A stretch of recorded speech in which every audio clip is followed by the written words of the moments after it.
Қандай жағдай болмасын, біз саған көмекке келеміз, балам. Балам, сен үйді мен үшін ғана жинаған жоқсың ғой, солай емес пе? Сен отбасымыз үйде жақсы және жайлы сезіну үшін жинадың. Мен қалай да жақсы болғанын қаладым. Бірақ сен үшін не жақсы екенін білмедім. Онда тұрған ештеңе жоқ, жаным. Күн сайын жаңа бірдеңе білеміз. Бұл өмірде бәрін білу мүмкін емес қой.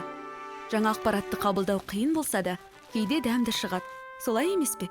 Өзің айтпасаң, не сезіп тұрғаныңды Лала ешқашан білмейді. Кемем суға түскім келмейді десе, оны ешқашан суға салмас едім. Жандарым, папаларың екеуміз сендерді қатты жақсы көреміз. Бірақ кейде оңаша уақыт өткізгіміз келеді. Мысалы, сендер бірге ойнайсыңдар. Немесе есік алдында басқа балалармен көңіл көтересіңдер. Есейген соң сендер де өз шаруаларыңмен кететін боласыңдар. Бұл қалыпты нәрсе. Кейде айналысып жүрген ісіміз шын қалайтын нәрсеміз болмай жат. Бірақ әртүрлі салада бағыңды сынап көргенде тұрған ештеңе жоқ. Шынымен не жақсы көретінімізді басқа қалай түсінеміз? Тіпті сен бастапқыда ойлағандай шықпаса да, жаман шықты деген сөз емес. Бір нәрсе істегенде бастысы өзіңе наса болды. Тіпті қызығушылықтарың сай келмесе де, басқа адамдар табылады. Аналарың қатты қуанып тұр, жандарым.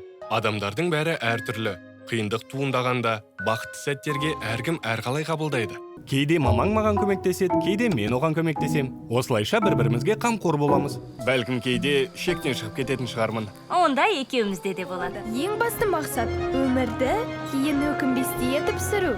Себебі уақыт зырғып өтеді, ал оны бос өкініштерге жұмсауға болмайды.